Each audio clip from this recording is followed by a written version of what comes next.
Welcome. This is Radio Pras.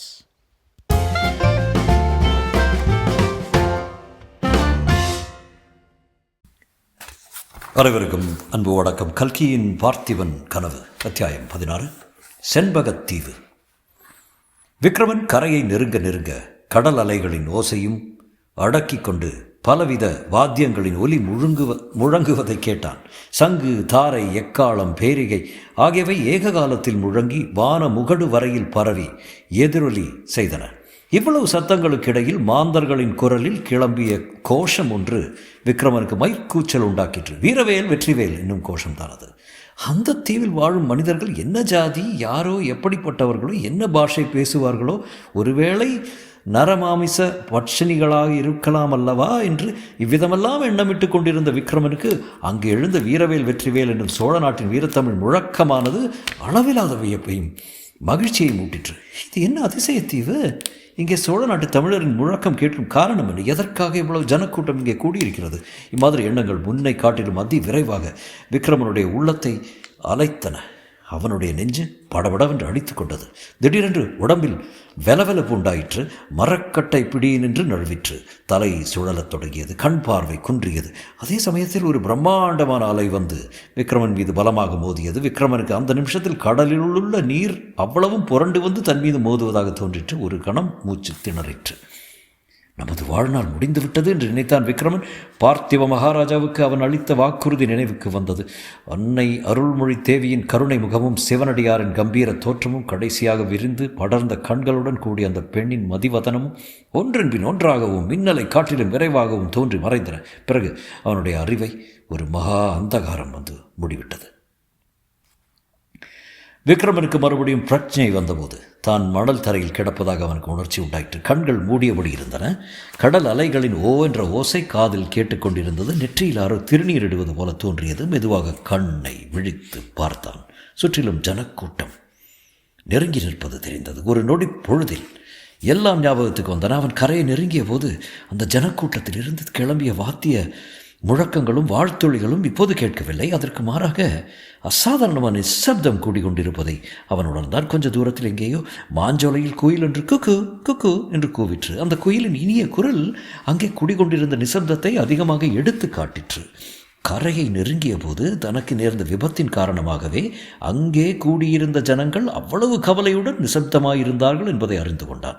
ஒரு பெரும் பிரயத்தனம் செய்து உடம்பை உதறிக்கொண்டு ஒரு குதி குதித்து எழுந்து நின்றான். அவ்வளவுதான். அந்த ஜனக்கூட்டத்தில் இருந்து ஒரு மகத்தான ஆனந்த கோஷம் கிளம்பிற்று. வாத்திய முழக்கங்களுடன் கூட மனிதர்களின் கண்டங்களில் இருந்து எழுந்த வாழ்த்தொலிகள் போட்டியிட்டு ஆகாயத்தை அளாவின.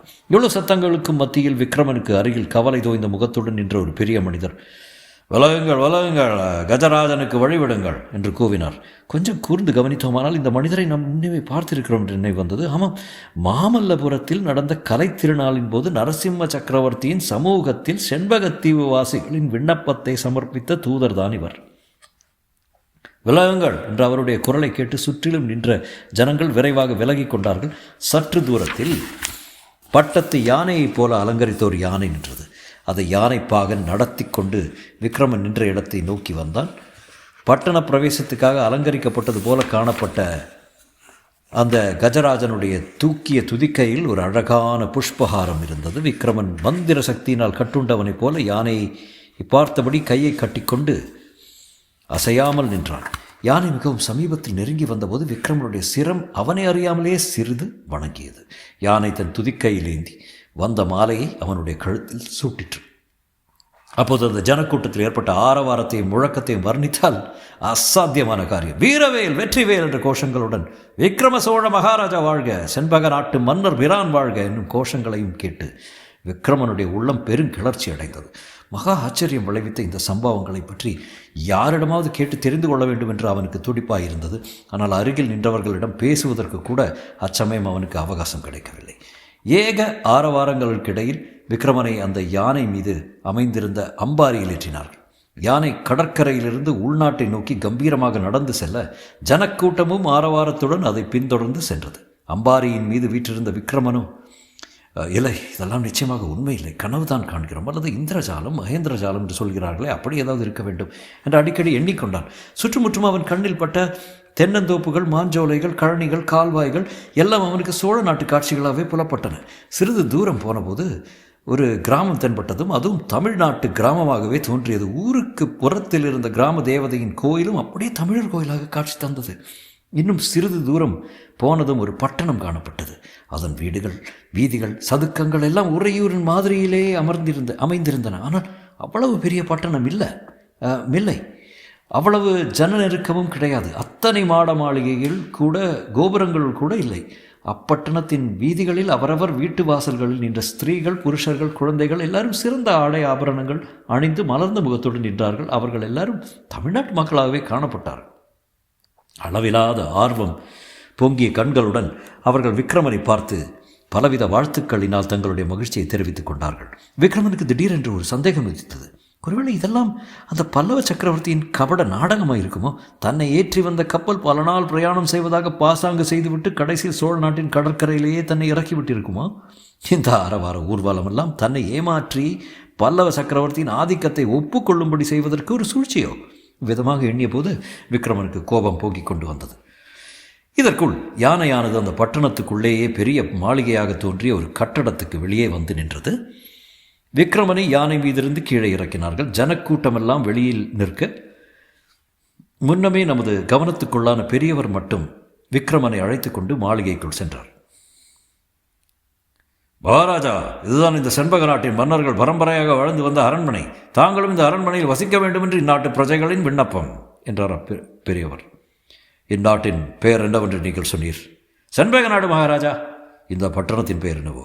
செண்பக நாட்டின் தலைநகரம் இது. இதன் பெயர் குமாரபுரி. குமாரபுரி தானே? மாயாபுரி அல்லவே? இல்லை அரசே, குமாரபுரி தான். நீர் யார் என்று கொஞ்சம் சொன்னால் நன்றாக இருக்கும். அடியன் பேர் சித்தார்த்தன். காலம் சென்ற விஷ்ணுவர்தன் மகாராஜாவின் நான் முதல் மந்திரி. தங்களுக்கு விருப்பம் இருந்தால் என்ன சொன்னீர்? மந்திரி என்றீரா? மந்திரவாதி என்றீரா? மந்திரி தான் மகாராஜா. ஒருவேளை மந்திரவாதியோ என்று நினைத்தேன். ஆமாம், நீர் மந்திரவாதி இல்லாவிட்டால் நான் யார் என்பதும் என்னை இன்று காலை இந்த தீவுக்கரையில் கொண்டு வந்து இறக்கி விடுவார்கள் என்பதும் எப்படி தெரிந்தது? அது பெரிய கதை மகாராஜா. சாவகாசமாக எல்லாம் சொல்லுகிறேன். இப்போதைக்கு இது உண்மையாகவே அரண்மனை தானா அல்லது சிறைச்சாலையா என்று மட்டும் சொன்னால் போதும். என்ன வார்த்தை சொன்னீர்கள்? சிறைச்சாலையா? இந்த நாட்டின் சிறைச்சாலை என்பதே கிடையாது. சிறைச்சாலை, ராஜத்ரோகம், தண்டனை என்பதெல்லாம் பரத கண்டத்திலே தான் மகாராஜா. அப்படியா? பரத கண்டத்துக்கும் இந்த நாட்டுக்கும் எவ்வளவு தூரமோ? சாதாரண 12 நாள் கடல் பிரயாணம், புயல், மழை முதலியவை குறுக்கிட்டால் இன்னும் அதிக நாளாகும். உண்மைதானே சொல்கிறீர்? அடியன் உண்மை தவிர வேறு பேசுவதில்லை. அப்படியானால் தமிழகத்தில் இருந்து 12 நாள் பிரயாணத்தில் உள்ள நீங்கள் தமிழ் மொழி பேசுகிறீர்களே, எப்படி? மகாராஜா, இந்த செண்பகத்தீவிலே மட்டுமல்ல, இன்னும் கிழக்கே தூரத்தில் உள்ள தீவுகளில் தமிழ் மக்கள் வசிக்கிறார்கள், தமிழ் மொழி பேசுகிறார்கள். தங்களுடைய மூதாதை கரிகாலர் சோழர் காலத்தில் சோழ நாட்டு தமிழர்கள் வளமிக்க இந்த தீவுகளில் வந்து குடியேறினார்கள். கரிகால சோழரின் குமாரர் தான் இந்த பட்டணத்தை ஸ்தாபித்தார்.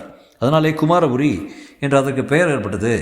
அந்த நாளில் சோழ சேனாதிபதி ஒருவர் சக்கரவர்த்தியின் ஆக்ஞையின் பேரில் இந்நாட்டை ஆட்சி புரியலானார். அவருடைய சந்ததியார் 10 வருஷத்துக்கு முன்பு வரையில் இந்நாட்டின் அரசர்களில் இருந்து செங்கோல் செலுத்தி வந்தார்கள். அந்த வம்சத்தின் கடைசி அரசரான விஷ்ணுவர்தர் சந்ததி இல்லாமல் காலமானார். பிறகு இந்த நாடு இன்று வரையில் அரசர் இல்லாத நாடாக இருந்தது. அடிக்கடி பக்கத்து தீவுகளில் உள்ளவர்கள் இந்நாட்டின் பட்டணங்களையும் கிராமங்களையும் சூறையாட ஆரம்பித்தார்கள். வெவ்வேறு பாஷை பேசுவோரும் அநாகரிகளும் தட்டையும் மூஞ்சிக்காரருமாக பற்பல சாதியார் இந்த தீவை சுற்றியுள்ள தேசங்களில் வசிக்கிறார்கள். அவர்களை எதிர்த்து நின்று வெற்றி பெறுவதற்கு அரசர் இல்லா குடிகளாகிய எங்களால் முடிவதில்லை. இப்படிப்பட்ட சமயத்தில் முருகக் கடவுளை அனுப்பி வைத்தது போல சோழர் குல கொழுந்தான தாங்கள் எங்களை தேடி வந்திருக்கிறீர்கள். எங்களுடைய பாக்கியம்தான். கரிகால் சோழனை பற்றி அந்த பெரியவர் பிரஸ்தாபித்த உடனே விக்ரமன் மிகவும் சிரத்தையுடன் கேட்கத் தொடங்கினான்.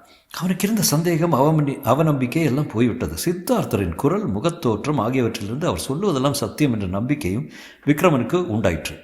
நமது தந்தை பார்த்திபன் மகாராஜா எந்த கரிகால் வளவனை பற்றி அடிக்கடி பெருமையுடன் பேசி வந்தாரோ அந்த சோழர் குல முதல்வன் காலத்திலேயே தமிழர்கள் வந்து குடியேறிய நாடு இது.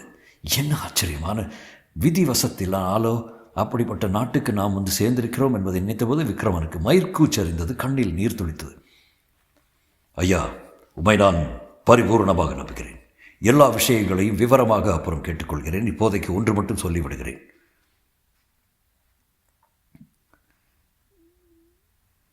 என்னை நீங்கள் உங்களுடைய அரசனாய் கொள்வதாயிருந்தால் இன்னொரு ராஜாவுக்கோ சக்கரவர்த்திக்கோ கப்பம் செலுத்த முடியாது. சுதந்திர நாட்டுக்குத்தான் நான் அரசனாயிருப்பேன். இல்லாவிட்டால் உயிரை விடுவேன். நீங்களும் இந்நாட்டு சுதந்திரத்தை காப்பதற்காக உயிரை கொடுக்க சித்தமாயிருக்க வேண்டும். எதிரிகள் துஷ்டராக இருந்தாலும் நல்லவர்களாக இருந்தாலும் யாராயிருந்தாலும் பணிந்து போகிறது என்ற பேச்சே உதவாது. இதற்கு சம்மதமாயிருந்தால் சொல்லுங்கள் என்றான் விக்ரமன். மகாராஜா, தங்களுடைய தந்தை பார்த்திப மகாராஜா போர்க்களத்தில் அடைந்த வீரமரணத்தின் புகழ் எங்கள் காதுக்கும் எட்டியிருந்தது. எங்களுடைய உடம்பில் ஓடுவதும் சோழ நாட்டின் வீரரத்தம் தான். இந்நாட்டில் வாழும் தமிழ் மக்கள் உடல் பொருள் ஆவியை கொடுத்து தங்கள் சுதந்திரத்தை காப்பாற்றிக் கொள்ள ஆயத்தமாக இருக்கிறார்கள். வீரத்தலைவன் ஒருவன் தான் எங்களுக்கு வேண்டியிருந்தது. தாங்கள் வந்து விட்டீர்கள். இனி என்ன குறை? அச்சமயம் கோயில் சேமக்கலசத்தின் ஓசை கேட்டது. சித்தார்த்தர், மகாராஜா, தாங்கள் ஸ்நானபானங்களை முடித்துக்கொண்டு சிறிது இளைப்பாருங்கள். சாயங்காலம் முருகவேல் ஆலயத்துக்கு போய் தரிசனம் செய்ய வேண்டும். கூடிய சீக்கிரத்தில் முடிசூட்டு விழா நடத்துவது பற்றியும் யோசனை செய்ய வேண்டும் என்றார். அத்தியாயம் 17. குந்தவியின் சபதம். காஞ்சி நகர் அரண்மனையின் உப்பரிகை நிலாமாடத்தில் சக்கரவர்த்தியும் குந்தவி தேவியும் அமர்ந்திருந்தார்கள். கிருஷ்ணபட்சத்து முன்னிரவு. வானத்தில் விண்மீன்கள் சுடர்விட்டு ஒளிர்ந்தன. கிழக்கே வெகு தூரத்தில் மாமல்லபுரத்து கலங்கரை விளக்கம் நட்சத்திரங்களுடன் போட்டியிட்டு பிரகாசித்துக் கொண்டிருந்தது. காஞ்சி நகரின் பற்பல சிவாலயங்கள், விஷ்ணு ஆலயங்களிலிருந்து பேரிகை சப்தம், ஆலட்ச மணியோசை, யாழின் இன்னிசையுடன் கலந்து பாடும் பக்தர்களின் குரல் ஒளி எல்லாம் கலந்து வந்து கொண்டிருந்தன. அரண்மனை பூந்தோட்டத்தில் இருந்து செண்பகம், பன்னீர், பாரிஜாதமாகிய மலர்களின் சுகந்தம் குளிர்காற்றுடன் கலந்து லேசாக வந்து கொண்டிருந்தது. குழந்தாய், ஏறுபடி ஒரு மாதிரி இருக்கிறாய். உடம்பு நன்றாக இல்லையா என்று சக்கரவர்த்தி கேட்டார். எனக்கு உடம்பு ஒன்றும் இல்லையப்பா, மனம்தான் நன்றாயில்லை. மனம் இருக்கிறதே அம்மா, ரொம்ப பொல்லாதது. மத்த கஜத்தை போன்றது என்று பெரியவர்கள் சொல்லியிருக்கிறார்கள். அதை புத்தி என்கிற அங்குசத்தால் அடக்கி ஆள வேண்டும். அப்பா, ஏன் குழந்தாய்? நான் சமண முனிவரை பார்த்துவிட்டு வந்ததும் தங்களுக்கு எப்படி தெரிந்தது? என் மகள் என்ன செய்கிறாள் என்பது எனக்கு தெரியாமல் போனால் இந்த பெரிய பல்லவ சாம்ராஜ்யத்தை நான் எப்படி அம்மா கட்டி ஆள முடியும்? அப்பா, நான் சமண சமயத்தையோ பௌத்த சமயத்தையோ சார்ந்து விடப் போகிறேன். ஏன் அம்மா அப்படி? நமது சைவ வைஷ்ணவ சமயங்கள் என்ன அவ்வளவு துர்பாகியத்தை செய்து விட்டன? வாழ்க்கையில் எனக்கு வெறுப்பு உண்டாகிவிட்டது. இந்த உலகத்தில் ஏன் பிறந்தோம் என்று இருக்கிறது. ஆடாடா, அவ்வளவுக்கு வந்து விட்டதா? அப்பர் பெருமானை போய் பார்த்து விட்டு வந்தாயே, அவர் மனித பிறவியின் மகிமையை பற்றி உனக்கு ஒன்றும் சொல்லவில்லையா? தில்லையம்பலத்தில் ஆனந்த நடமாடும் பெருமானை தரிசிப்பதற்காகவே. நிறுத்துங்களப்பா, வயதாக அந்த பெரியவர் ஒரே பக்தி பைத்தியமாகிவிட்டார். ஆனந்தமாம், நடனமாம். இந்த அழகான உலகத்தை படைத்த கடவுளுக்கு ஆனந்தம் வேறு நடனம் வேறு வேண்டி கிடந்ததாக்கும். இதை கேட்ட சக்கரவர்த்தி கலகல என்று சிரித்தார். குந்தவி வெறுப்புடன் வேறு பக்கம் திரும்பிக் கொண்டாள். நான் ஏன் சிரித்தேன் என்று தெரியுமா குந்தவி?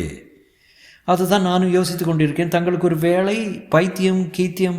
இல்லை குழந்தாய், இல்லை, பைத்தியம் எனக்கு பிடிக்கவில்லை. நான் சிரித்த காரணம் வேறு. உன் மாதிரியே எனக்கு ஒரு காலத்தில் இந்த உலகம் பிடிக்காமல் இருந்தது. வாழ்க்கை வேப்பங்காயாகிவிட்டது. அதன் காரணம் என்ன தெரியுமா? நான் உங்களுக்கு பெண்ணாக பிறந்தது தானோ என்னவோ? சக்கரவர்த்தி புன்சிரிப்பு. இல்லையம்மா, இல்லை. நீ பிறந்த பிறகு எனக்கு மறுபடியும் உலகம் பிடிக்க ஆரம்பித்து விட்டது. அதற்கு முன்னாலே தான் சில காலம் எனக்கு உலக வாழ்க்கையின் மேல் ரொம்பவும் வெறுப்பாக இருந்தது. அதற்கு காரணம் என் தந்தையின் மீது எனக்கு ரொம்ப கோபமாக இருந்தது தான் என்றார். குந்தவியின் முகத்தில் அவளை அறியாமலே புன்னகை தோன்றியது. இதை பற்றி நரசிம்மவர்மர், உனக்கு இப்போது வாழ்க்கையில் வெறுப்பு உண்டாயிருப்பதற்கு அதுதானே காரணம். என் மேல் உனக்கு இப்போது சொல்ல முடியாத கோபம் இல்லையா என்றார். குந்தவி கண்களில் துளிர்த்த நீர்த்துளிகளை துடைத்து கொண்டால் தலை குனிந்தபடி, அப்பா, உங்கள் பேரில் எனக்கு என்ன கோபம்? உங்களுடைய தர்ம ராஜ்யத்தில் இப்படிப்பட்ட அநீதி நடந்து விட்டதே என்றுதான் வருத்தமாயிருக்கிறது என்றான். இதுதானா பிரபாதம் குந்தவி? இதற்கேன் இவ்வளவு கவலை? அநியாயத்தை செய்வதற்கு எனக்கு சக்தி உண்டு என்றால் அதை நிவர்த்தி வைப்பதற்கும் சக்தி உண்டல்லவா? உண்மையில் அநீதி நடந்து விட்டதாக எனக்கு தெரிந்தால் உடனே அதற்கு பரிகாரம் செய்துவிட்டு மறுகாரியம் பார்க்கிறேன் என்றார் சக்கரவர்த்தி. நிஜம்தானேப்பா?